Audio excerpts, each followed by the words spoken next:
অনেক মার খেয়েছি, দলিত হওয়ার জন্য মার খেয়েছি, আদিবাসী হওয়ার জন্য মার খেয়েছি, মুসলমান হওয়ার জন্য মার খেয়েছি। আর মার খাবো না। যে মারতে এসলে আইনের প্রশাসনের সহযোগিতা নেবো, ওই মারটাকে আটকাতে যদি প্রশাসন সহযোগিতা না করে আইন প্রমাণ না মার খেতে হয়, সেই জন্য রাস্তায় নামবো। গণতন্ত্রকে রক্ষা করার জন্য প্রয়োজনে গণতান্ত্রিক প্রক্রিয়াকে একটু ট্রিটমেন্ট করতে হবে। বাবা বুঝতে পেরেছেন কি বলছি? গণতন্ত্রকে রক্ষা করতে গেলে গণতান্ত্রিক প্রক্রিয়াকে একটু ট্রিটমেন্ট করতে হবে। 7 দিনের পর থেকে এই ট্রিটমেন্ট তাহলে কিন্তু শুরু হবে আমি বলে দিলাম। ভয় পিছিয়ে যাবেন নাকি? কোনো থানা যদি ফোন করে বলে অফিসার, এখানকার বড়বাবু ভালো লোক আমি শুনেছি, ভালো হওয়াটা স্বাভাবিক। বড়বাবুর উদ্দেশ্যে বলবো, সিভিক ভলেন্টিয়ার ফোন করে চমকাচ্ছে, এগুলোকে একটু সামলাবেন আপনার সিভিকদেরকে।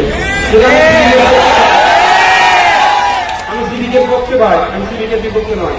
সিভিকদেরকে কনস্টেবলের মতো মাইনে দেওয়া দরকার, আমি আওয়াজ করেছি। সমবায় সমবেতন একটা সিভিক ভলেন্টিয়ার কোনো কনস্টেবলের থেকে কম কাজ করে না কিন্তু ভাই, তাহলে মাইনে কেন পাবে না? কিন্তু যে সিভিক যদি মনে করে ধমকাবো চমকাবো, ও তোমার ধমকানো চমকানে রাখো বাবা, তোমার এসপি তোমার পুলিশ মন্ত্রী আমাকে ধমকে রাখতে পারে, আপনি আমার ছেলেদের ধমকাবে। আমি থানার দায়িত্বপ্রাপ্ত আধিকারিকদের উদ্দেশ্যে বলবো, এগুলো আপনাকে লক্ষ্য রাখবে। সকল সুবিধা অসুবিধা, আমরা সংবিধান প্রেমী মানুষ, গণতন্ত্রে বিশ্বাসী, সুবিধা অসুবিধা থাকতেই পারে। বলবেন আমাদের নেতৃত্বরা আছে, অফিসার ফোন করবে। একটা সিভিককে দিয়ে চমকাবার যদি চমকায়, তুমি তো ভাবো সিভিককে ফোন করছে, এখন আমি ভাবো যাক